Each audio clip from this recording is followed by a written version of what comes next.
నమస్తే welcome to our channel నేను మీ సిరి ఈ రోజు మనతో పాటు ఉన్నారు ప్రముఖ పొలిటికల్ అనలిస్ట్ జగదేవ్ గారు నమస్కారం సార్ నమస్తే అండి సార్ ఇప్పుడు చూస్తున్నట్టయితే ఒక ఫ్లాష్ న్యూస్ అనుకోవాలి అంటే అది ఎలాంటి న్యూస్ అంటే మన దేశాన్ని అంటే ఒక ఇక్కడే పుట్టి మన శత్రు దేశంలో తలదాచుకున్న ఒక వ్యక్తి ఆయన పేరు వింటేనే అసలు చాలా మందికి ఒకలాంటి కోపం ఉద్రేకం కూడా వస్తుంటుంది అతనే దావుద్ ఇబ్రహీం అతనికి ఏంటంటే తన మీద ఒక విష ప్రయోగం జరిగింది అది కూడా ఏంటంటే మన ఇండియన్ జేమ్స్ బాండ్ అయినటువంటి తను విష ప్రయోగం చేశారు ఇప్పుడు అది మన ఇండియన్ మీదకి వస్తుంది మన ఇండియా వాళ్ళు ఇట్లా చేశారని చెప్పేసి ఇందులో ఎంతవరకు వాస్తవం ఉంది సార్ యాక్చువల్గా దావుద్ ఇబ్రహీం అనే పేరు ఒక ప్రభంజనం అండి ఒక విధంగా అంటే కిరాతకమైన ప్రభంజనమే అయితే చిన్నప్పటి నుంచి కూడా వినేవాళ్ళం చాలా సందర్భాల్లో అంటే ఎటువంటి సందర్భాల్లో అంటే ఎక్కడ ఈ పేలులు జరిగినా ఈ అల్లర్లు జరిగినా ఇటువంటి వ్యక్తి ఒక హ్యాండ్ ఉండేది ఈయనకు ఒక 2-3 గ్యాంగ్లు ఉండేవి చోటా షకీల్ అని ఇంకా వేరే వేరే పేర్లే ఉండేవా ఆయన కింద కుడిభుజం ఎడభుజం అని వాళ్ళు చేయించేవారని ఇవన్నీ కూడా దుబాయ్ బేస్ చేసి జరిగేవని ఇక్కడ జిహాద్ వాటితో కొన్ని సంస్థలతో పనిచేయడం దాడులు చేయించడం అని చాలా రకాలుగా విన్నాం అది కాకుండా బాలీవుడ్ ఫిల్మ్ ఇండస్ట్రీలో కూడా చాలామందితో సత్సంబంధాలు ఉన్నాయని ఎవరైనా ఎదుగుతున్నారు అని అంటే వాళ్ళని బాగా టార్గెట్ చేసేవారని అప్పట్లో అంటే మనం పుట్టకముందు ఉన్న విషయాలంటే మందాకిని అనే ఆవిడని కూడా ఉండేవారు అదే ఏదో సంథింగ్ ఆవిడ కాంటాక్ట్స్ ఉండేవని తర్వాత మోనికా బేడి అని ఒక హీరోయిన్ తర్వాత ఎవరు దివ్య భారత్ అలాంటి వ్యక్తులు అలాంటి రిలేషన్స్ వల్లే ఆవిడ చంపబడ్డారు లేదా చనిపోయారు సూసైడ్ కాదు అని రకరకాల వార్తలు సో ఇట్లాంటి ఎంత ఇదిగా ఉండే దావుద్ ఇబ్రహీం కూడా ఒకనొక టైంలో అంటే మనకి 1993లో బొంబాయి అల్లర్లకు సంబంధించి కూడా ఈయన పేరు ప్రధానంగా వినబడింది తర్వాత 2008లో తాజ్ అటాక్ అప్పుడు కూడా కొంతమంది ప్రేరేపించినా కూడా ఇతని హ్యాండ్ ఎంతో కొంత ఉంది అని నమ్మేవాళ్ళు నేను ఒకడిని సో అలాగా ప్రతిదీ కూడానండి ఇతన్ని చంపడానికి కానీ ఇతన్ని పట్టుకోవడానికి కూడా చాలా దేశాలు ప్రయత్నించినా కూడా మన దేశంతో పాటు మన మిత్ర దేశాలు కూడా కొన్ని ప్రయత్నించినా కూడా ఎక్కడ దొరకలేదు బట్ ఒకానొక ప్రభుత్వం టైంలో ఎట్లాగే ఆయన ఒక పాకిస్తాన్ పెళ్ళికి వచ్చినప్పుడు ఆ పెళ్ళికి వెళ్తున్నప్పుడు కరెక్ట్గా పాయింట్ బ్లాంక్లో పెట్టుకున్నారంట బట్ సరిగ్గా అప్పటి నుంచి ఢిల్లీ నుంచి ఒక కాల్ రావడం మళ్ళీ బ్యాక్ అయిపోయారండి చంపలేదు బట్ అప్పటికి వేరే ప్రభుత్వం ఉంది ఈ ప్రభుత్వం లేదు అందుకే అలా స్టెప్ బ్యాక్ తీసుకున్నారు వాళ్ళు కొంచెం ఫేవర్గా ఉంటారని రకరకాల వార్తలు అంటే అప్పుడు రా వింగ్ ఏజెన్సీకి పనిచేసిన పర్సన్ ఎవరైతే ఉన్నారో అతను రిటైర్ అయిపోయాక ఈ విషయం చెప్పాడు ఒకనొక టైంలో మేము దావుద్ ఇబ్రహీం చంపేద్దాం అనుకున్న టైంకి కూడా మా సుపీరియర్ నుంచి కాల్ రావడం ఆగిపోయాము అని సో అతనికి ఎలాగైతేనే బతుకుతూ చాలా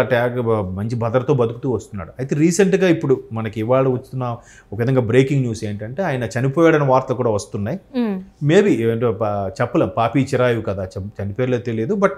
ఇండియన్ జేమ్స్ బాండ్ అంటే ఎవరో గూఢచారి ఆయనకి విషం పెట్టారు అని యాక్చువల్గా అతనికి అనారోగ్యం బాగోలేదు కరాచీలో పాకిస్తాన్ కరాచీలో ఒక హాస్పిటల్లో వైద్య తీసుకున్న సందర్భంలో ఎవరో ఒకరు విషప్రయోగం చేశారు లేదా ఇంజెక్ట్ చేశారని రకరకాల వార్తలు వస్తున్నాయి అందులో ఎంతవరకు నిజమో తెలియదు ఎందుకు అంటే ఈ మధ్యకాలంలో ఎక్కడైతే ఈ తీవ్రవాద సంస్థలకు సంబంధించిన ప్రముఖ మెయిన్ లీడర్స్ని ఒక 20 మెంబర్స్ వరకు పాకిస్తాన్కి చెందిన ఒక 20 మెంబర్స్ వరకు గుర్తు తెలియని వ్యక్తులు ఎవరో వచ్చి కాల్ చేసి వెళ్ళిపోయారట అలాగే ఒక 20 మెంబర్స్ని లేపేశారు సో వాళ్ళు ఎవరు అనేది తెలియదు అంటే ఒకటి పాకిస్తాన్ ప్రభుత్వమే అలా చేపిస్తుందా లేదా అక్కడ మిలిటరీ చేపిస్తుందా లేదా మన భారత ప్రభుత్వం నుంచి వెళ్ళిన రా ఏజెన్సీ వాళ్ళు ఎవరైనా ఉండి అలా చేస్తున్నారా ఇప్పుడు వాళ్ళు కూడా ఏంటంటే ఇప్పుడు ఒకప్పుడు నవాజ్ షరీఫ్ను కూడా ముషరాఫ్ లాంటి వ్యక్తులను కూడా అరెస్ట్ చేసి పెట్టిన దేశం కదా అది సో ఎక్కడైతే వాళ్ళకి తీవ్రవాదం పేటరేగిపోతుందో వాళ్ళ వల్ల ఉన్న దేశం కూడా నష్టం అనుకున్నప్పుడు వాళ్ళు కూడా అలా చేయించే సందర్భాలు ఉన్నాయి పాకిస్తాన్ వాళ్ళు సో ఇప్పుడు అలా వాళ్ళు చేపిస్తున్నారా లేదా ఇక్కడ ఇతర దేశస్తుల వారు ఎవరైనా సీక్రెట్ ఏజెంట్లుగా వెళ్ళి వాళ్ళు చంపారా అనేది తెలియదు బట్ ఈ మధ్యకాలంలో ఒక 20 మంది కీలకమైన లీడర్లని గుర్తు తెలియని వ్యక్తులు కాల్చి చంపేశారు సో అది అక్కడ వాళ్ళ బయట వాళ్ళని తెలియదు సో అలాగే ఈయనకు కూడా విషప్రయోగం జరిగింది అనే ఒక అపోహ అయితే ఉంది సో అది ఇండియన్ సంబంధించిన ఇంటెలిజెన్స్ వల్ల లేదా వేరే వాళ్ళ అనేది ఒక డౌట్ సో అటువంటి వ్యక్తి చనిపోయాడని వార్తలు వస్తున్నాయి కానీ అది పూర్తిగా నిర్ధారణ కాలేదు చెప్పలేము అది ఒకవేళ అలా జరిగినా బయటికి రానివ్వరు అది అంతేగా చాలా సందర్భాల్లో ఇప్పుడు ప్రపంచంలో ఎక్కడ ఏ తీవ్రవాద సమస్యలు ఏం జరిగినా కూడా అది ఖచ్చితంగా పాకిస్తాన్ పేరు వినిపిస్తూనే ఉంటుంది. అంటే ఆయన ఇండియాలో పుట్టి ఇక్కడ పుట్టినా కూడా తలదాచుకుంది మనం శత్రు దేశంలో అక్కడికి వెళ్ళి వాళ్ళకి హెల్ప్ చేయడం, వాళ్ళతోని సంబంధాలు పెట్టుకోవడం, అది ఎక్కడ కూడా మంచిది కాదు కదా సార్. అంటే ఆయనకున్నది ఏంటంటే మన దేశం మీద ద్వేషం పెంచుకున్నారా అసలు ఏంటి అనేది ఇప్పటికీ అర్థం కాదు. రీసెంట్గా ఎన్ఐఏ వాళ్ళు, నేషనల్ ఇన్వెస్టిగేషన్ ఏజెన్సీ వాళ్ళు తమిళనాడులోను తర్వాత కేరళలోను ఒక 4-5 ప్రదేశాల్లో మన భారతదేశానికి సంబంధించిన వాళ్ళని కొంతమంది పట్టుకోవడం జరిగింది. ఇక్కడ పుట్టి కూడా వాళ్ళకి ఏంటో మరి ఆ పైత్యం, మనం దాని మీద ఏం చేస్తాం చెప్పండి. ఎన్ఐఏ వాళ్ళు ఒక ఇంచుమించు 5 నెలలుగా మాటు వేసి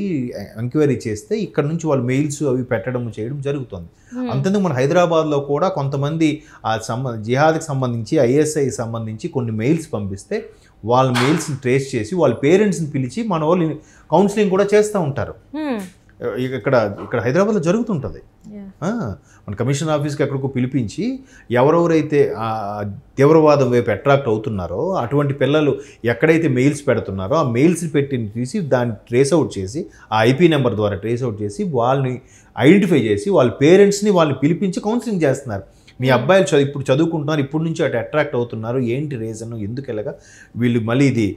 తీవ్రవాదం వైపు కానీ దేశభక్తికి విరుద్ధంగా పనిచేసే సందర్భాలు ఉండొచ్చు అనే ఉద్దేశంలో వాళ్ళకి పిలిచి కౌన్సిలింగ్ కూడా చేస్తున్నారు. సో ఇప్పుడు మీరు అనుకుంటున్నారు ఇది మనం పుట్టాం మన దేశం అని, కొంతమందికి అది లేదు, ఇది మన దేశం కాదని ఫీల్ అవుతున్నారు. అలా ఫీల్ అయ్యే వాళ్ళు వీళ్ళు ఒకరు. అలాంటి వాళ్ళకైతే దేశద్రోహులు, చాలా మంది దేశద్రోహులు. ఇప్పుడు చాలా సందర్భాల్లో చాలా సినిమాల్లో కూడా ఇప్పుడు ఆయన ఎవరు రాకెట్రీ సినిమా వచ్చింది, మరి అది కూడా చూడండి. ఇప్పటికీ ఆయన కుటుంబానికి అంత అవమాన పాలు చేసిన వ్యక్తులు ఈ రోజుకి ఎవరు ఐడెంటిఫై చేయరు. ఎందుకు అలా బిహేవ్ చేసినట్టు తెలియదు. దాని వెనక అమెరికా ప్రభుత్వం ఉందా, పాకిస్తాన్ ప్రభుత్వం ఉందా, ఇండియన్ ప్రభుత్వంలోని ఎవరో హైర్ అఫీషియల్ అలా చెప్తే చేశారనేది ఈ రోజుకి క్లారిటీ లేదు. ఆయన లక్కీగా ఆయన ధైర్యంతో పోరాడగాడు సరిపోయింది. మరొక లాంటివాడైతే ఫ్యామిలీతో పాటు ఉరేసుకుని చచ్చిపోవాలి కదా. సో ఉన్నారు ఈ దేశంలో కూడా ఇంకా దేశద్రోహులు. ఒకప్పుడు స్వాతంత్రం విషయంలో కూడా అలాగే జరిగింది కదండి. మన దగ్గర వాళ్ళు మనకి బ్రిటిష్ వాళ్ళకి అమ్ముడిపోయి మన వాళ్ళు మోసం చేశారు కాబట్టి అన్నేళ్ళు పట్టింది స్వాతంత్రం రావడానికి మనకి. అది okay, thank you sir. Thank you. అంటే ఆయన ఇండియాలో పుట్టి ఇక్కడ పుట్టినా కూడా తలదాచుకుంది మనం శత్రు దేశంలో అక్కడికి వెళ్ళి వాళ్ళకి హెల్ప్ చేయడం, వాళ్ళతోని సంబంధాలు పెట్టుకోవడం, అది ఎక్కడ కూడా మంచిది కాదు కదా సార్. అంటే ఆయనకున్నది ఏంటంటే మన దేశం మీద ద్వేషం పెంచుకున్నారా అసలు ఏంటి అనేది ఇప్పటికీ అర్థం కాదు. రీసెంట్గా ఎన్ఐఏ వాళ్ళు, నేషనల్ ఇన్వెస్టిగేషన్ ఏజెన్సీ వాళ్ళు తమిళనాడులోను తర్వాత కేరళలోను ఒక 4-5 ప్రదేశాల్లో మన భారతదేశానికి సంబంధించిన వాళ్ళని కొంతమంది పట్టుకోవడం జరిగింది. ఇక్కడ పుట్టి కూడా వాళ్ళకి ఏంటో మరి ఆ పైత్యం, మనం దాని మీద ఏం చేస్తాం చెప్పండి. ఎన్ఐఏ వాళ్ళు ఒక ఇంచుమించు 5 నెలలుగా మాటు వేసి ఎంక్వైరీ చేస్తే ఇక్కడ నుంచి వాళ్ళు మెయిల్స్ అవి పెట్టడం చేయడం జరుగుతుంది. అంతేందుకు మన హైదరాబాద్లో కూడా కొంతమంది ఆ జిహాద్కి సంబంధించి ఐఎస్ఐ సంబంధించి కొన్ని మెయిల్స్ పంపిస్తే వాళ్ళ మెయిల్స్ని ట్రేస్ చేసి వాళ్ళ పేరెంట్స్ని పిలిచి మన వాళ్ళు కౌన్సిలింగ్ కూడా చేస్తూ ఉంటారు.